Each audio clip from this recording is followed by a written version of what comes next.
listening to episode 6 of the Voiceover IP podcast. GDC, Pax it up.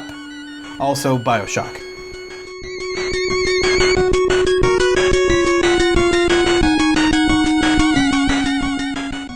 Greetings and salutations. Welcome to episode 6 of the Voiceover IP podcast. I am Mark, and with me, as always, is my co-host, Adam. Hello. How you doing, man? I'm doing good. I'm ready to play some Halo. Yeah, we're playing Halo 4. And I just died. I died too. I died while I was doing the intro. It's not the best way to start a podcast. Just both of us just dead. There's nowhere to go but up. Fair enough. It's a good way to look at things. So we do have a lot to talk about today because for the past 2 weeks or whatever, it's been GDC and Pax. So this is like our GDC and Pax special edition of VoIPP. Combo pack. Oh god! Oh god! And the reason we're playing Halo 4, first off, this is like our first time playing Halo 4. Let's be honest with the people. It is. It looks cool though. Lots of bloom effects everywhere and fun lighting. Oh god! It's so much different than playing. I've been playing Call of Duty a lot. It's like they play so differently. Right. It's crazy. I keep pressing the left trigger trying to look down my sights, but it doesn't do Right? anything. Yeah. So yeah, the reason we're doing it because we're going to talk about Bungie's new game. Although this is not made by Bungie. This is made by 343, right? Correct. Their first Halo game.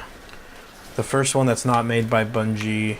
It looks good. Like the graphics are good. I mean, it looks like Halo, so I don't know what to say about that, but so far so good.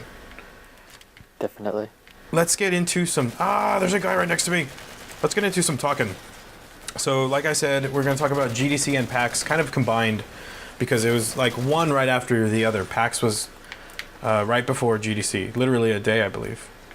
And so we're just kind of mix it all together. We're going to talk about some stuff that all five of us, both of us can talk about. Starting off with Ducktales! Woo! So they had to do it once. Yeah, I know, and I appreciate you more for it. So this was kind of a surprise announcement. I was getting off of work on Friday, and somebody sent me the link, and I was like, "What?" My brain exploded because at first the headline was coming out that Capcom was making a new Ducktales game. But it later got revealed that it's actually Ducktales Remastered, which is still 100% legitimate. It's basically an HD remake with WayForward at the helms. WayForward, obviously the company that's very famous for like Shantae, and what else have they done? The Mighty Flip Champs. Mighty Flip Champs. Mighty Switch Force. Mighty Switch Force. Mighty Switch Force 2, which is coming very, very soon. They're really good at 2D games. Like they also did, now that I'm thinking about it, they did the revamp of A Boy and His Blob for the Wii when it came out a long time ago. Man, I haven't thought of that game in a while. So they're good at 2D games, that's the point, and they make beautiful artwork in their 2D games. Like it looks like an episode of the cartoon. Have you seen all the gameplay videos and stuff? Yeah, it does look really good. And they also brought back all the original voice cast from the cartoon, which is awesome. I'm really, really pumped for that.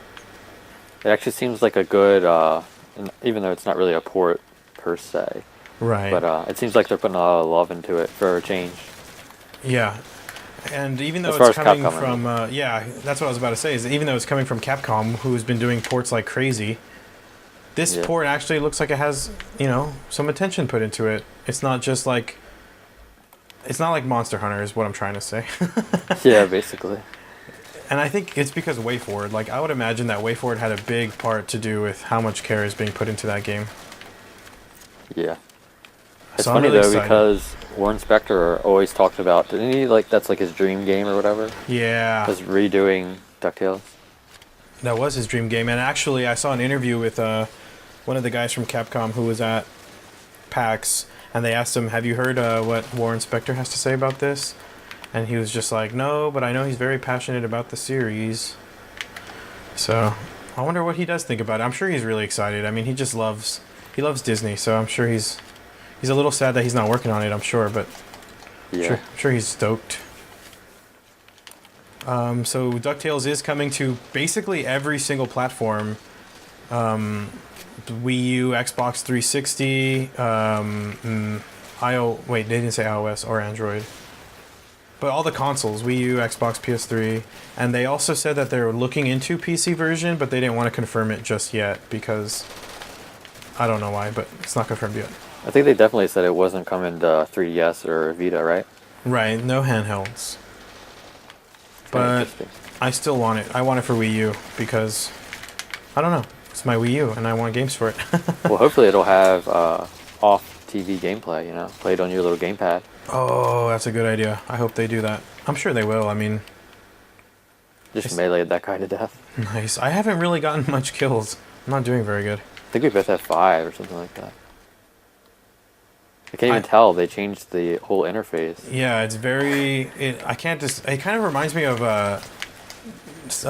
James Bond, like the Daniel Craig James Bonds. How it looks kind of like.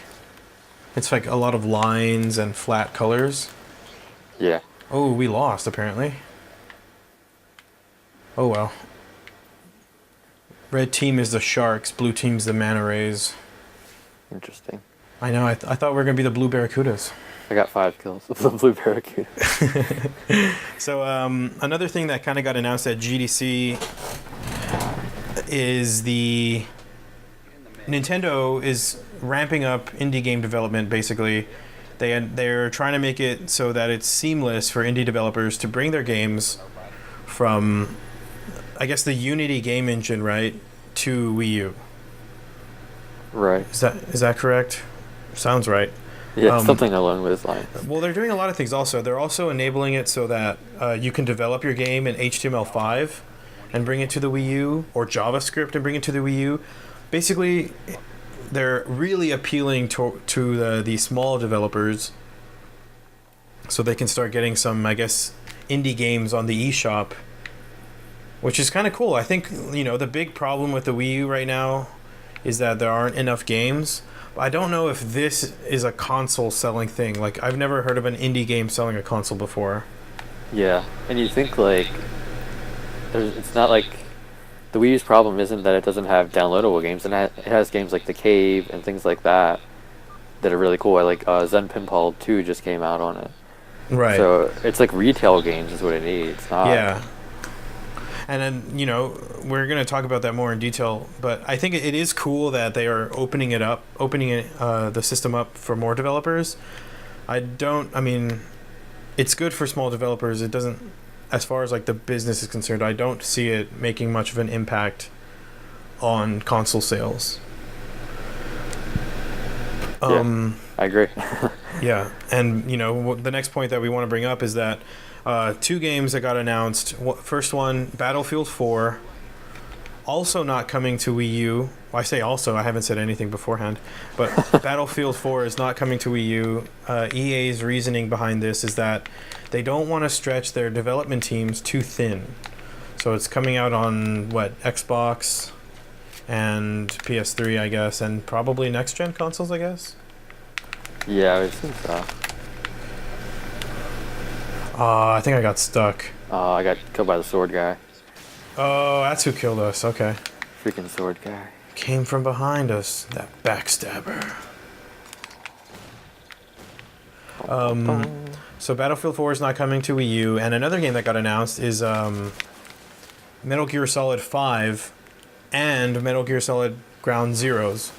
At first, it sounded like they were just announcing Metal Gear 5, but Kojima confirmed that it's actually 2 separate games, which is confusing. Are they coming to Xbox too, those games? Yes, they are coming to Xbox and PS3. I do not believe that they are next-gen titles. It's interesting. Yeah. You can kind of tell. I mean, the demo they showed wasn't, graphically impressive, and you could really tell what was a cutscene and what was gameplay footage. But either way, I mean, I like the lore of Metal Gear. So I'm interested. I'm very curious to see where this one fits. But I do not think that they showed a trailer. It's a really long cinematic trailer. Basically like a movie. Yeah, it's a lot of it looks like just craziness everywhere, and it looks. I mean, it looks fun. It looks interesting. It's really weird though. Like the music's really creepy, and all this craziness is going on, and you don't understand. One thing I love about that series is the villains. I think they do a great job of creating like bad guys. Yeah, like memorable guys. Like you look at a game like Resident Evil, and I feel like lately they don't make the best bad guys. You know? Right. I think Wesker and Nemesis were like the best bad guys they've ever come up with for Resident Evil. Yeah. Even in like the new Tomb Raider, I didn't think the bad guy was like all that interesting. Yeah, Matthias. He's just memorable because he has a weird name, I think. And a weird voice. I'm Matthias. But he's pretty creepy. Yeah, he's creepy, but Metal Gear, like they have that burned up guy, and he looks intense. He looks creepy in another way, I think. But so we were talking about how they're not coming to Wii U, and this concerns me for a lot of reasons. Metal Gear, they didn't really give a reason, I don't think, as to why it's not coming on Wii U. Nobody asked. And like I said, EA gave their reasoning, but it seems like GDC is full of our game is not coming to Wii U, coming from everybody. I mean, Unreal announced that their Unreal Engine 4 is not even coming to Wii U. Yeah, but they also made the point that it's not coming to Xbox either, or PlayStation 3. Right, and the quote was, it's not coming to any current gen consoles, which is... that upsets me because I bought my Wii U. It's a next gen console. It's not... You know, I feel like it's not competing with the Xbox and the PS3, but it seems like developers feel that way, which I find very interesting. Yeah. Well, I think maybe a lot of it has to do with the sales of it, you know? Yeah. That it's not selling as well. And I would imagine the power, even though it's maybe a little... It can do better graphics than Xbox and PS3. People don't see that as enough of a change between the two. I just feel like it's next gen. I play it and it's my next gen console. Yeah, like Call of Duty is so good on it. Yeah, I love Call of Duty. I just got Lego City Undercover. I've been playing that, and it's great. You know, I mean that game's a nice looking Lego game. Like, I really enjoy it. But it really bothers me that they're saying this. Everybody says it. Oh, it's not next gen. So Frostbite 3 isn't coming to Wii U either. Really? Yeah.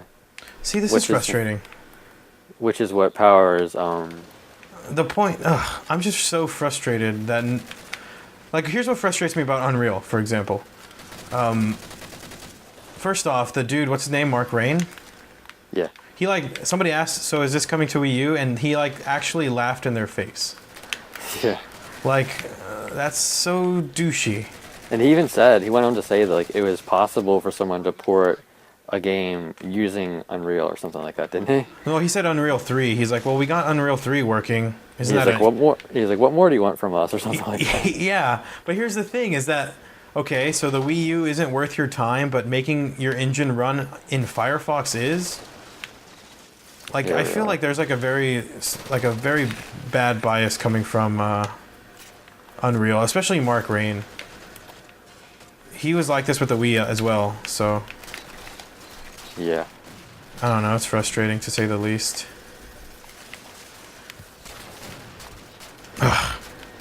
I mean, I even got text messages from my cousin saying, "Oh, I think the Wii U is the next Dreamcast." Like, what? But I don't know about all that. But. And a lot of people are saying, you know, it seems like all we talk about on the show is the doom and gloom of the Wii U. Well, from a developer's perspective, competing against Nintendo games, I understand how that's really tough, you know. Yeah. But I also think that you have to put in the work and make it worth it for the consumer, or the gamers that have a Wii U, right, to make a good product, you know. Right. I mean, look at Lego City. I'm sure it's selling really, really well compared to other games because it's exclusive and it's it's actually really well done. Yeah, and there's nothing for it to compete with on the Wii U, really. Right. It has its own little time slot, you know. Basically, it was supposed to be Rayman, but we all know what happened with that. So much for that. Do you think that the Wii U marks the end of Nintendo's hardware era? Because I always look at the 3DS as an example. The 3DS was doing pretty awful in the beginning, and then they did a price cut, and they really pushed the development of games for it. And then now it's doing fine. It's running laps around the Vita. I think the Vita actually had an upsell over it last month, but it had a good lead for a while there. Yeah, I don't think it's the end of their hardware. I think, I think they're not really, like they're stuck in their Japanese ways in a lot of instances. Like online for a long time, they didn't have online games. Right. They were like late to embrace that. I feel like, and downloadable games for a long time too. It's true. What you're speaking is the truth about the Wii U. But I don't think it's the end. I think they made so much money off Wii, It's like they can't really fail per se. Right. I think that's another thing is that, once you have like a big success like the Wii, you're held at such a different standard where you're expected to... Oh, we lost again. Yeah, man, we're doing horrible. I thought I did really good that round too. Got 12 kills, I think. Is that Oh, what it means? I only got 9. I got an Avatar award though. Nice. So there's that. Yeah, I don't know. I think we'll have to see. Nintendo has their exclusives. I don't think they're ever going to be developing Zelda for an Xbox or PS3, or No, the next consoles or whatever. Yeah, definitely not. Anyways, those are the 3 kind of big things that we both want to talk about, and now we have our pick 3s where we kind of individually picked things from the 2 events that we really liked. And I'll go ahead and go first. My very first thing on my pick 3 is the Double Fine Kickstarter game. That's what I like to call it. It finally has a name. I don't think there's a release date, but the name is Broken Age. And they revealed also like the art style. It looks a lot like The Cave, to be honest with you. Like, I guess that's just Double Fine's thing now. It's like really storybookish. And the concept is it's about a boy in the future and a girl in the past, or in the present, I guess, and how their paths intersect. It reminds me a lot of like Cloud Atlas, that movie that came out not too long ago. I didn't see it, but I know what you're talking about. Yeah, it's basically about the whole destiny and how people's lives intersect with one another. So I think that's kind of interesting. It's going to be a point-and-click adventure. That was the whole purpose of the Kickstarter project. And it will be coming to PC and Mac, but I believe they are looking into iOS and Android. No, it's coming to PC, Mac, iOS, and Android, but no like consoles, which I find very strange. That is weird. Well, the good news is that they're actually making it. There's like so many Kickstarters, like we talked about last episode or whatever, that that's actually being made is a good sign, Yeah. They didn't just take all the money and not do anything with it. Right. I mean, they got a lot of money too. They got like $3 million. The original goal was like $400,000, and they got $3 million for this game. And it was actually supposed to come out last October, but obviously they made so much money, they wanted to really push development as far as they could. So that's kind of interesting. What's your first item on your pick 3? First one is Cliff Blazinski's Keynote at PAX East, which I know you watched it too, so you can kind of talk about it as well. Yeah. But it just, he kind of talked about how, gaming at such a young age, how it shaped his childhood, and, to develop or co-create Gears of War, how he got to the point where he is, basically. Right. He was like telling his own personal story about how gaming affected him. And it was nice, I mean, it was his PAX keynote, but he didn't want to call it a keynote. He called it Story Time with Cliffy B. Yeah. And I thought it was really touching. I mean, he talked about bullying, which he's been very vocal about all the time, because he's a very anti-bullying, which of course you should be. I don't know anybody who's pro-bullying, but yeah. But I thought I thought it was interesting to see like another side of him in a way. Like, there's so many people that don't like him for things that he says, like specifically about Nintendo, or like the way he thinks about developing games and stuff like that. right. But just seeing like he's an actual person, Yeah. kind of like humanized him a bit. And that's a good point. Like, he has, I mean, anybody who worked at Epic has said some mean things about Nintendo. I feel like he was on the lighter side of it, because he was always like, I'm saying this out of like mad respect for this company because I love them so much. He was never doing it out of spite or whatever you want to call it. Yeah. He was really sincere about everything. Yeah, and in the story time, he talked about how when he was a kid, all he knew was Nintendo. You know, Right. that was the uncool thing back then, and he got made fun of because of that. Which I find interesting, you know? Yeah, yeah. It made me think about like when I was growing up that Nintendo was cool by then. You know, everyone had like N64. Right. Same here. I mean, N64, Super Nintendo, Yeah. those were the systems to have. Sega, I was always a Sega Genesis guy. I played all my games on the Sega Genesis. But, I don't Do you know. think that still exists today? Like, do you think? Because I think like Xbox is like the cool console. You know. Right. Because you have one? No, I'm just kidding. No, I just think of because Call of Duty and like Halo, they're like the huge games. You know that Right. And teenagers play. Yeah, they get higher numbers on Xbox than PS3. Yeah. And I don't know. I mean, that's a good question. I was never teased about what console I liked. You know? I Yeah, never me either. ever was I teased about like, oh, you like the Wii? You're so lame. Or I can't believe you play N64. But that's probably because like most of my friends in grade school weren't really gamers. Yeah, that's a good point. I think a lot of it is like everything is online now, so you see a lot of people say like, Wii U sucks or Wii U is doomed, and it's all like online stuff. Right, it's all you bash the larger group instead of the individuals. Yeah. Which I guess is good because that means like individuals are not getting bullied, but it's not good because we should all be united as gamers. Like, I don't care for the PS3. I really like Uncharted though. Uncharted looks amazing. Yeah, We've and The talked Last of about Us. this. Yeah, The Last of Us looks like it's gonna be great, but Metal it's just Gear not for Solid? me. Metal Gear Solid. But didn't that come out on Xbox? The last one did, right? The one with Raiden. Yeah, Vengeance, is that what it's called? No, I thought it is it. I thought it was Or did they Metal change Gear it? Rising. Okay, yeah. Yeah. That was funny. That was the game where they showed the demo was them slicing watermelons with Kinect, right? Right. Totally different game, apparently. But you can chop bodies in half, so close enough. With Kinect? Oh, I don't know if it has Connect. That's a good question, actually. It's like the lamest invention ever.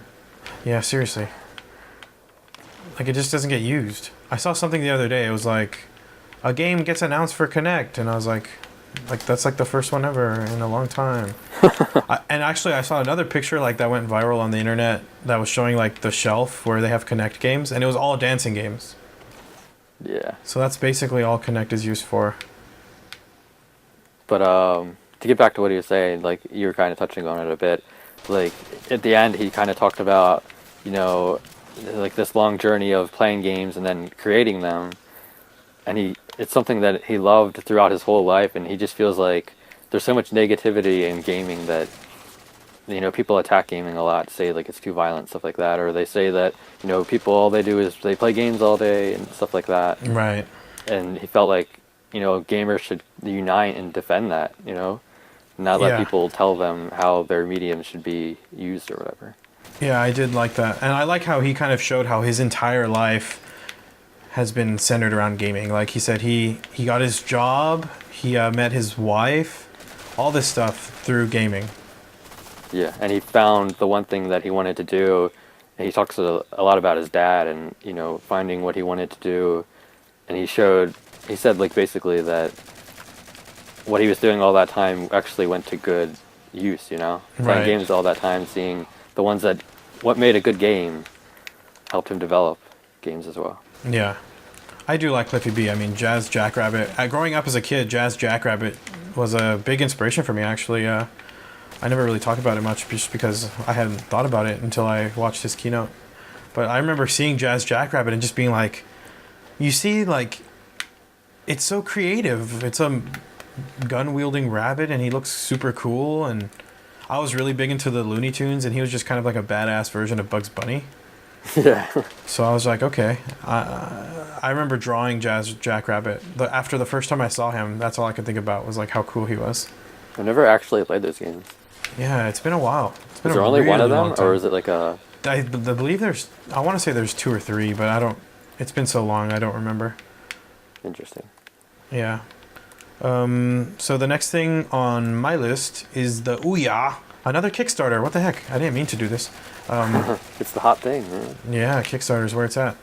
So the Ouya, the Android-based Kickstarter console, which is what I like to call it, It got a release date and I believe a confirmed price point for those who didn't do the Kickstarter thing.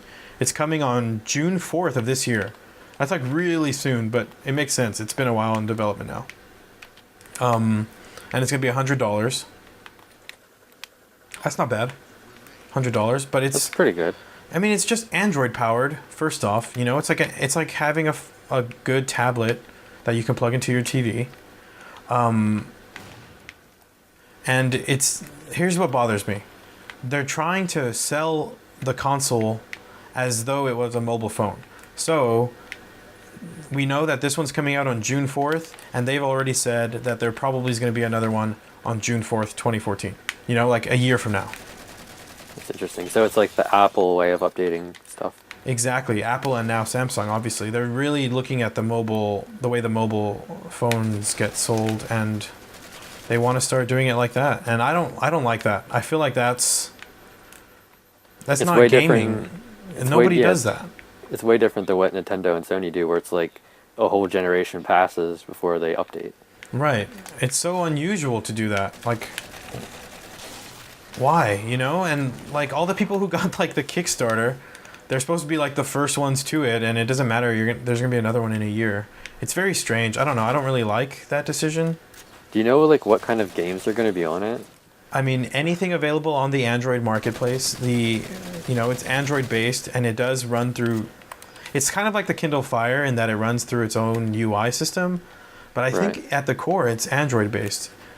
They did reveal the UI, and it looks a lot like Zune, which I find interesting.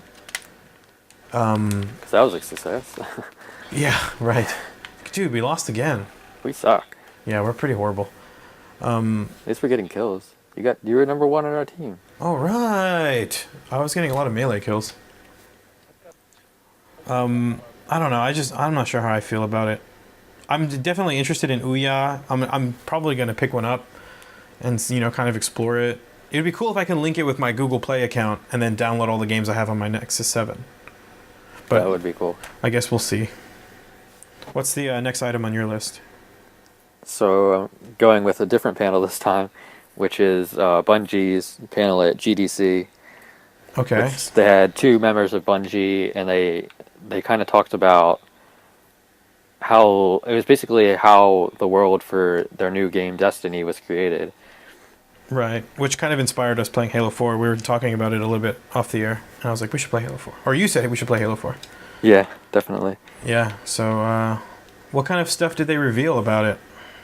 Well, at the beginning they were kind of talking about they were just finishing up, because this game's been in development for a couple of years now, but it was just like the basic concepts, getting these core ideas together so that their artists and their graphics people, like all of the different teams, could kind of go off of that and getting the way the characters would look and the way the weapons would look and things like that. So they spend a lot of the time talking about creating the center of the world, or like the core of the world, and the building. They said once you got like the core of the world, you could build everything else around it. Right. Okay. So there's this ship in Destiny that's like it's like a globe basically over top of the last city on Earth or whatever the planet is. Like the last known city. Right. But so it sounds like they really paid a lot of attention into like why the world looks the way it looks, why the creatures look the way they look, and how it all ties together to make it really, or like really feel not real but organic, I guess would be a good way to describe it. Yeah, like it seems like it's going to be very well thought out, and like they compared it to Halo a lot, obviously, but they were saying like they wanted it to break away from just having this limited space of this universe and like making it even huger. How can we make it even better and even bigger? So. I'm really interested. I mean, we've talked about it a little bit, like when they talked about it, I guess I don't remember wherever they talked about it last, but the PlayStation event. Yeah. They're on stage there. I mean, it's really interesting. I feel like we're at this place in the industry, and I'm going to talk about it more with my next point, where companies will make a game, like Halo that's super successful, billion-dollar franchise, and then people put them on this really high pedestal, and which will make or break you. There's a good documentary on Netflix about Pixar, the Pixar origins, and what it was like after Toy Story, and there's kind of a good lesson to be learned here, where they were like, the first success puts you in the center of attention, but the second success or the second attempt at success will either make or break you. So I feel like, it applies to the Wii. Look at the Wii against the Wii U. Yeah, it's very true. And now we can use it to, Halo versus Destiny. Will Destiny, oh wait, it's called Destiny, right? What is it called? Yeah, Destiny. Sorry, I had another brain fart. Will Destiny be as successful as Halo? It's to be seen, Yeah. Yeah. One of the other things that they mentioned I want to talk about was they've kind of been hammering home this idea of having this giant epic world that's always changing and evolving. Like, they keep saying that over and over. And it reminds me of when they Gearbox first talked about Borderlands, and they were saying there's like all these tons of weapons you can get, all these different combinations. Right. Just like how excited I got for that. Like, that idea, I was like, there's no way they're going to be able to do that. And, they did. And I think it's really cool. Yeah. It's a really ambitious project. I'm really looking forward to it. I know you were watching the press conference, and you were telling me about it as it was happening. And you were just telling me about how they came up with the characters, and you mentioned that they took a lot of inspiration from things like Star Wars. Like, they were showing how they created the characters based on Star Wars characters, which I find cool, because I think to this day, Star Wars has some of the most creative aliens that I've ever seen. Like, there's so many weird ones. Yeah, and they said for like after working on Halo, where it's all this armor and stuff like that, they wanted to make it an equal balance of, like 50% armor and 50% cloth, which I thought was really cool. Even though it doesn't sound like a big deal, but like you think of Star Wars characters that have, they're not all armor or anything like that. Right, and actually armor, I mean, like the main characters are the Jedi, and they don't wear any armor at all. Yeah, it's like all about their cloth and their outfits and stuff like that. Right, I do like that. It makes it, like I said, more organic, more real, lots of attention being paid. Sounds great. I'm really looking forward to that. Always learning more about it and stuff. Yeah. There's a lot of stuff they couldn't talk about, and at the end, they always, anything they talk about, they're like, we have more in the coming months or whatever, Right. Teasing. But yeah, so I'm definitely looking forward to that. The next item on my list, and again, I'll get to that point that I made earlier once again, but Telltale, the company behind games like The Walking Dead, and they did the Sam and Max series. And first off, they won a ton, even more awards for The Walking Dead. Crazy amount of awards. It was weird though, because a lot of them were mobile centric. Which, when I think of The Walking Dead, I don't think of it primarily as a mobile game. I have not played the mobile version of The Walking Dead.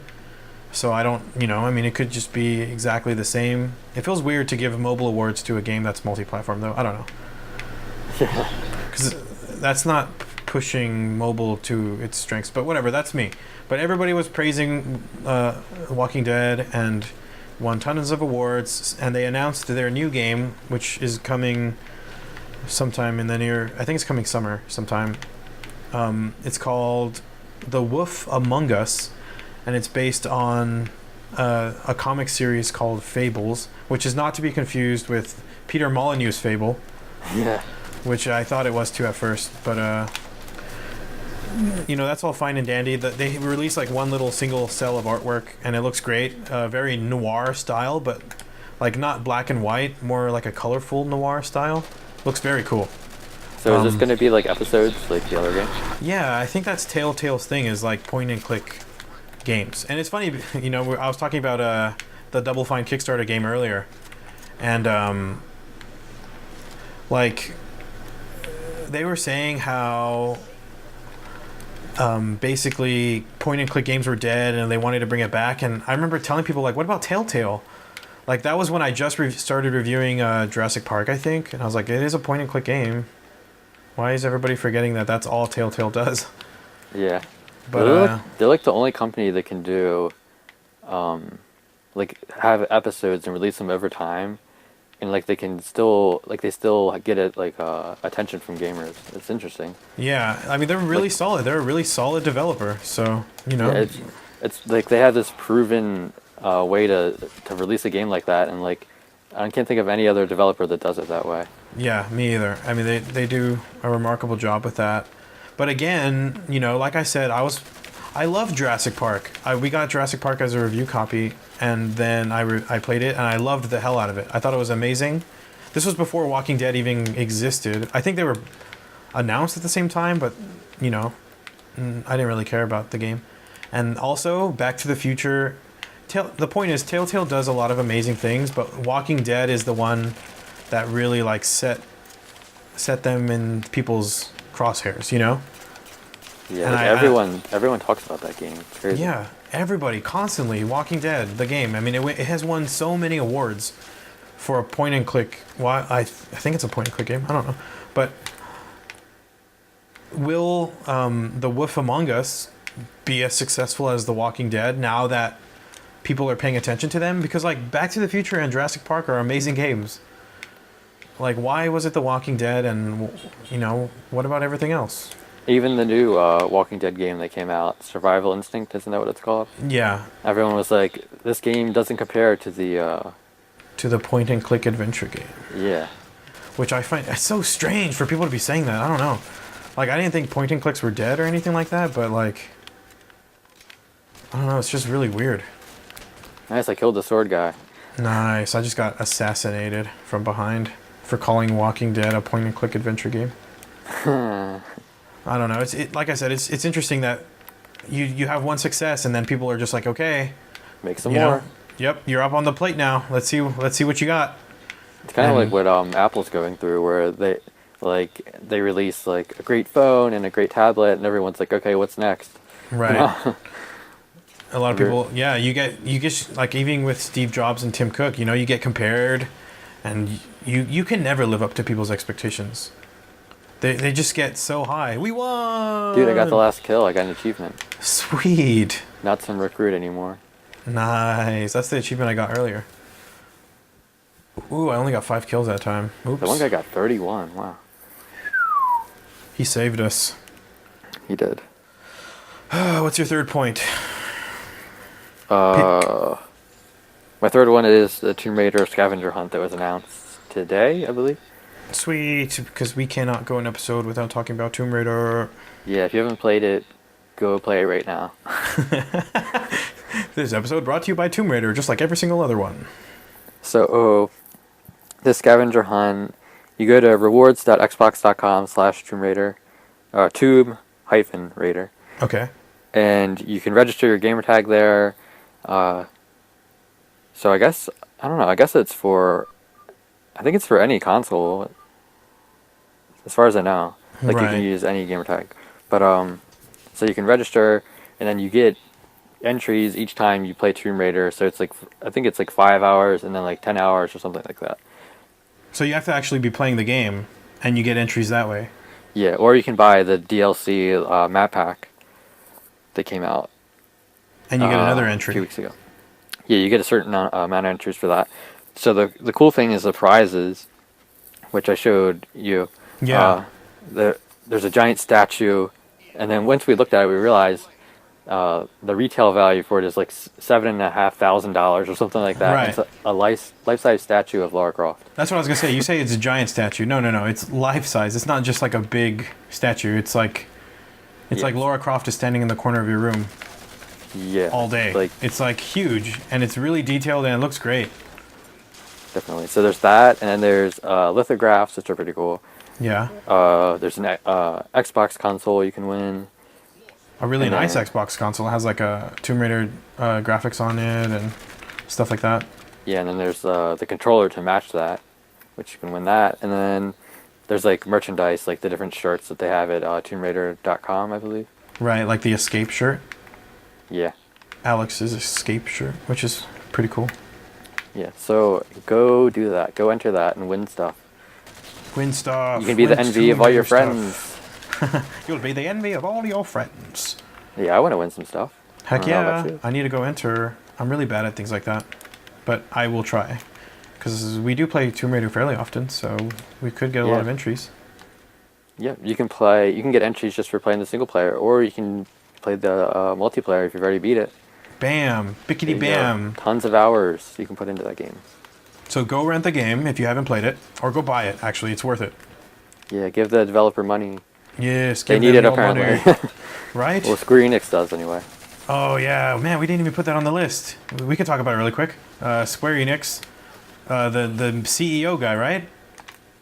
Was he the CEO? I think so. He quit, or he didn't quit. He resigned. It's just funny to imagine him just quitting. He's like, I quit. I quit. I'm done with this biz.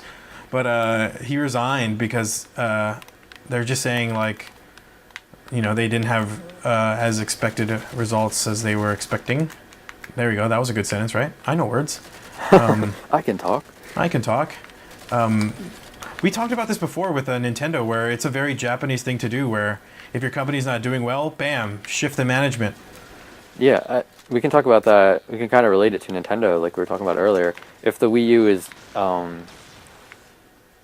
seen as like a failure by Nintendo standards, you know, like sales aren't going like they expected and things like that. Right. I think they're gonna drop the price before the end of the year. I really do. Oh, but yeah. Do you think if that doesn't work, like if consumers don't respond to that, do you think Iwata steps down? I think it'll get to that point. I think it's very likely.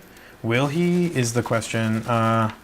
It's like the noble thing to do for them, right? Like, right. That's like that's Japanese business culture. It's very common for, like I said, for the managers to, you know, obviously something needs to be changed, and they think, okay, well, it must be me. They take it very personally. It's that Japanese pride thing. So. Yeah. God dang it! I just got killed by a car. Wasn't he promoted from within? Who, the Square Enix guy or Iwata? Iwata. Oh yeah, I think that's another thing about Nintendo is they usually, like Reggie, didn't he start off as a hand model for Nintendo, or is that just a joke?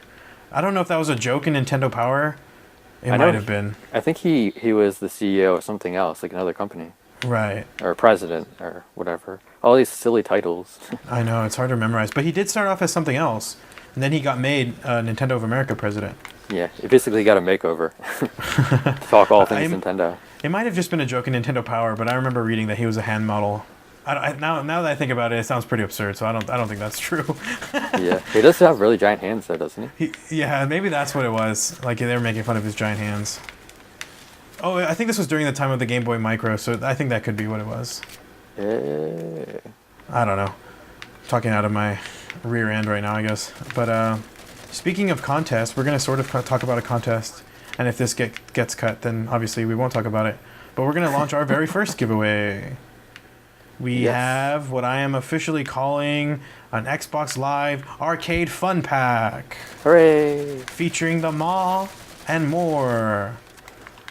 What could it be? What is the more, you may ask, and that's to be revealed. But the point is, we have a little pack of some Xbox Live arcade stuff, so sorry for you PlayStation owners. I swear it's not a bias, it's just that's what we have to give away. That's the way the cookie crumbles. That is the way the cookie crumbles, and this cookie is Xbox flavored.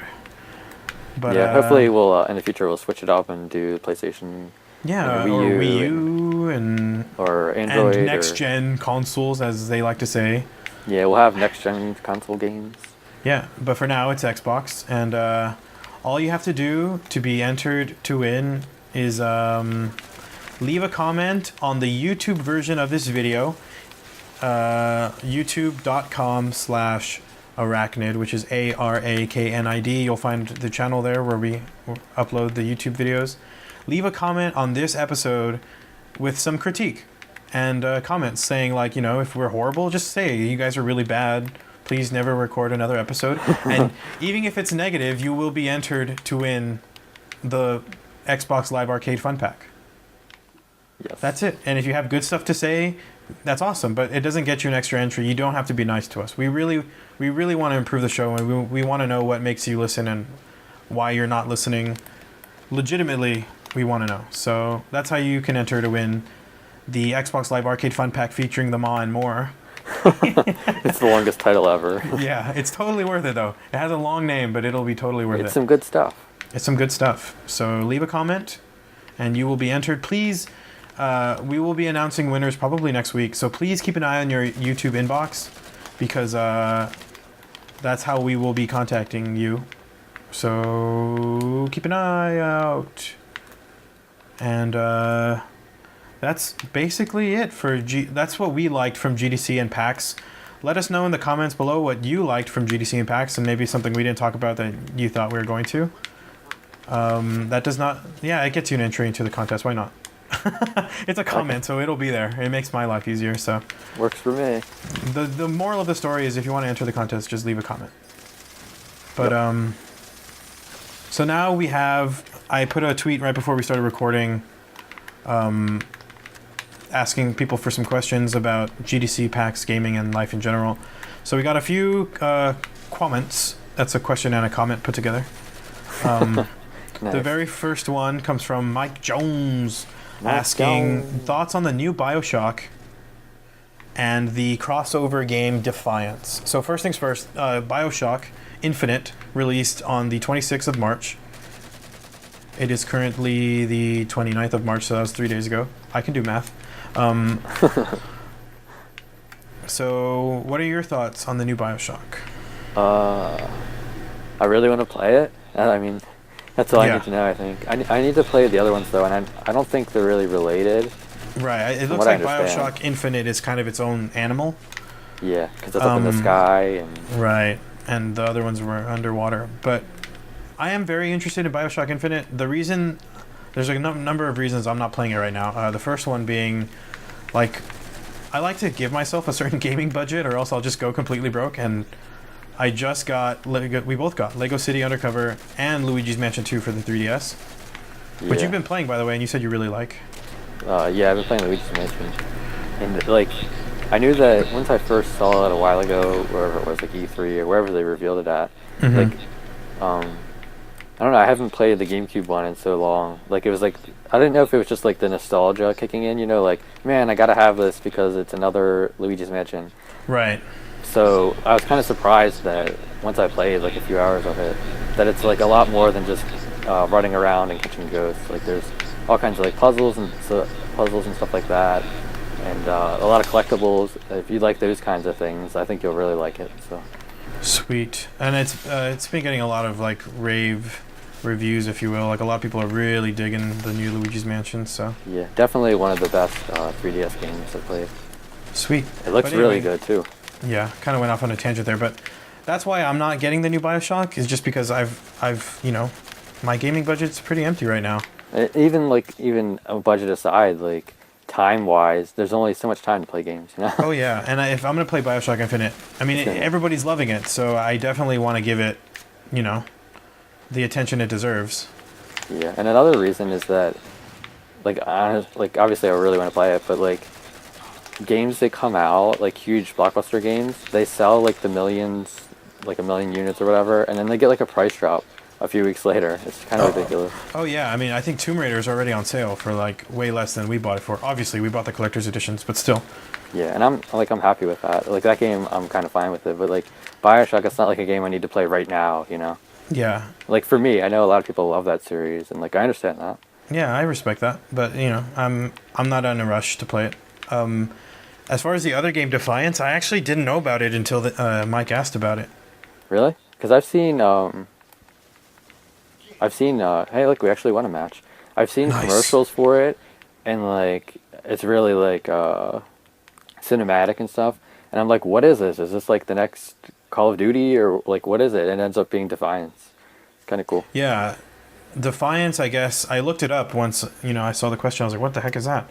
And it basically said it's based on a sci-fi show. Right. That's what he meant by crossover game. I had no idea. I mean, there are so many big AAA titles that are out right now that it's just hard for me to keep up with all of them. The next question, we kind of answered it earlier, but we can kind of touch on it again. Did you play games as a kid, and on what consoles did you have? Do you think it has changed from today's tech? We've both been gaming for a long time. I know my first real experience with a console was with, like I said, with the Sega Genesis, and I used to play Sonic the Hedgehog 2 like all the time. That and Wheel of Fortune for the Sega Genesis. I used to play that with my family, and Monopoly. It's weird because those are like board games basically, but Vector Man. So yeah, I was big on Sega Genesis. I loved my NES. Like the game I played the most on my NES was like Mick Kids. I don't know if you've ever played that. Yeah, I love that game. That game is so ridiculous, but I used to play it like all the time. So My sister loved that game. That's how good it was. Yeah, it was the original casual game, Mick Kids. Yeah, bring that back, Capcom.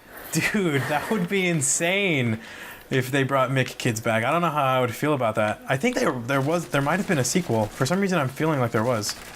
Was it? Maybe. I don't know.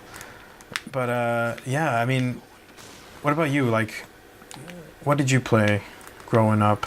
So my dad played games too. Like, so he had a Nintendo, and then we had Super Nintendo, and then 64. So I'm like total Nintendo. I was raised on Nintendo basically, kind of like Cliffy B. Yeah. So yeah, I remember playing Mortal Kombat a lot. What else? Lawnmower Man. Used to play that on Super Nintendo a lot. The Donkey Kong games. Donkey Kong Country. Those games were good. Yeah, me and my brother would play that because that was like maybe not one of the first games, but like one of the first games that we had that we could play together. You know. Right. Like we could play co-op, which is pretty cool. I had to miss out on the Super Nintendo. I didn't really get back. I didn't get a 64 until a little bit later, but I did go from Genesis to 64. So I was always raised on Nintendo, but I was, in my heart I was always Sega. Like in the battle of Mario versus Sonic, I was always Sonic. Always. I don't know why. I still love Sonic. I also had like the benefit, like my best friend was my next door neighbor when I was younger, and he had a Genesis, and then he ended up getting like PlayStation, so I could kind of have like the best of both worlds, you know? Right. Like, yeah, it was kind of that way for me with my cousin. He had the Super Nintendo. He actually had a Dreamcast. He had a PlayStation as well. So I did get to experience all of the consoles. Like one of my favorite games to this day is Earthbound. I love Earthbound, and he had a copy of it, and we used to stay up all day playing that every time I went over. So, but yeah, to answer the second part of the question, have things changed? Remarkably. I mean, back then, video games were just like, they were entertainment, but they were very niche, and now it's $1 billion industry. You have budgets and production facilities like as if you're making a movie. It's ridiculous now. Yeah. Things have changed so much in the short amount of time that it's only like, think about it, man. It hasn't been that long, you know? Yeah, it's growing at like an astronomical rate, like the industry is. I mean. Yeah, it's ridiculous. What else was I say? I was gonna say that and games are like the cheapest that they've ever been.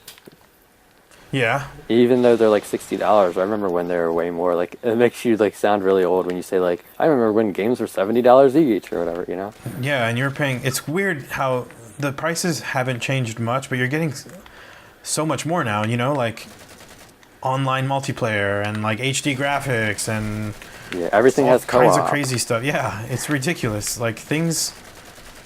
It's just weird looking back at it. And you can, all you have to do is go and play a game like Ducktales and compare it to something like, I don't know, Super Mario Galaxy 2, and just how different things are now. It's remarkable. Do you remember going to, like, when you were little, going to Toys R Us? That's like when I'd buy all my games from, or like my parents would, because I didn't have money back then. Right. But like they didn't have the games in like a little showcase like they do now. It was just like a wall of like printout things, like little plastic cards for all the games. It was really weird. I didn't get a lot of games. Just they were, like you said, they were expensive, and yeah. I was a Game Boy gamer back then, so like we would go to Walmart, and there was another store we went to that I don't remember the name of, where we would get our games used. That's where we got. I remember I didn't get Super Mario Brothers 3 until like 90. Had to have been like 95, 96. When did that game even come out? I don't know. But it feels like it was really late, and we got it used. And I remember that was my first experience with buying a used game. Like, whoa, that's really weird. It's funny. Man, it's just crazy to think about. And that question comes from @Billy6545 on Twitter. Thanks for the question. And the last question comes from @CoffeeWithGames, and he's a good friend of ours. And he wants to know what consoles we have and what games we play the most on those consoles. So I think, starting with like current gen 3DS, a game that I play a lot on my 3DS isn't actually a game, it's Colors 3D. It's an app where you draw, and I draw on that all the time if I have it, and I can doodle. I've put a lot of hours into that. My Xbox, sadly the game that I've played the most on my Xbox was probably Tomb Raider. Not that I don't like my Xbox, it's just none of the games have captured me like Tomb Raider did. We've played a lot of Halo, and really that's about it, huh? As far as first-person shooters go. And we played a lot of indie games, but I think I've put the most time into Tomb Raider. Yeah, probably. Tomb Raider and Halo. Yeah. Which is weird, because I'm not like a huge fan of Halo, like I'm more of an Unreal Tournament, Quake, Counter-Strike kind of guy. But I do play a lot of Halo. I never realized it until just now. And my Wii U, I think the game I've played the most is probably Call of Duty, with Assassin's Creed 3 actually being in a close second place, because I do play the multiplayer on that on occasion. So, as far as my current consoles, that's what's getting the most playtime right now. What about you? Let's see. For 3DS, it's difficult because I don't think I've played one single game a lot. Right. I feel like they're more like pick up and play kind of games. They're not like story driven really. Yeah. The games that I play for it anyway. No, I feel the same way. Like that's the whole thing about handhelds is you take it on the go, or you have a moment in between something and you play it really quick, just to fill like that little urge you get in between life. Yeah, I played a lot of New Super Mario Brothers. The first, wait, is that the new one or the old one? The original was for the original DS, I think, okay. Right? Yeah, I played that a lot. Yeah, that was a good game. DS. Just like replaying the levels and trying to find all the coins. What about Xbox? For Xbox, for 360? Yeah. Probably Reach, I would guess. Yeah, that's what it was for me too, I think. I mean, it sucks because Xbox doesn't have like a chart like Nintendo does, where you can see. Yeah, they're like the only console that does that, aren't they? I don't know. I don't know enough about the PS3's infrastructure to tell you that. But yeah, Reach. We played Reach a lot. I mean, played a lot of that. I played a lot of Gears of War 3 multiplayer. I didn't play enough of that, or much at all, really. Yeah, I love those games. And then for Wii U, it's definitely Black Ops 2. Yeah. Play that game for months straight. I'd play every night with my friend. Yeah.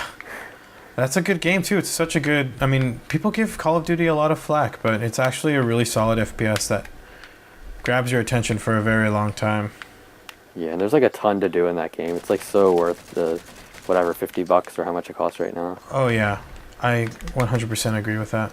Like you get so much content for that price. Like even if you don't get the DLC and stuff like that, just like the core game, which I haven't even started. I always play multiplayer.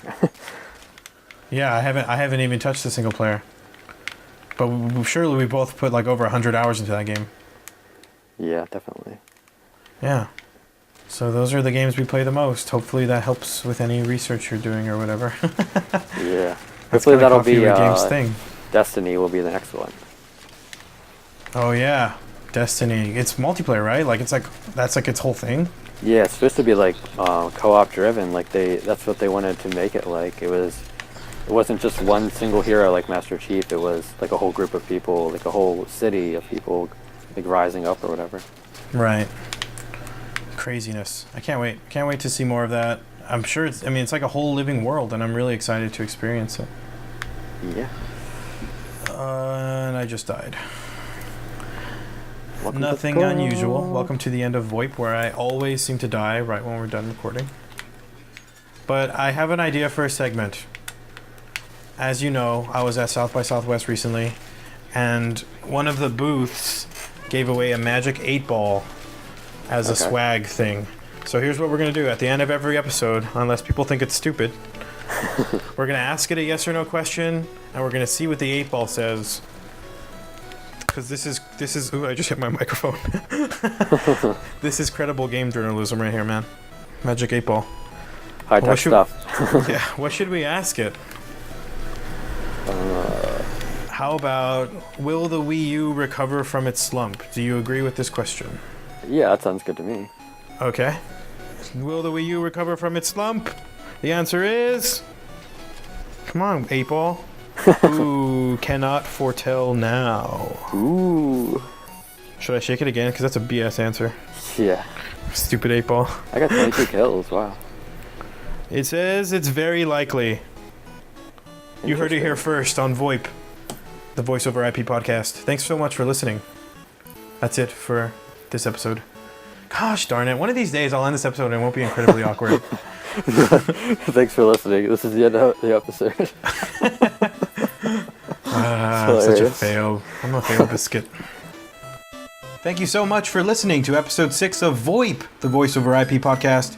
As we just said very awkwardly, please leave us a comment below if you like the video or if you hate it. You'll be entered to win the Xbox Arcade Pack of Fun featuring the Maw or whatever it's called. It's worth it. Trust me. Leave a comment below. Give us a thumbs up if you like it. Give us a thumbs down if you hate it. We won't take it too personally. And please remember to subscribe so you're always up to date on the Voice over IP podcast.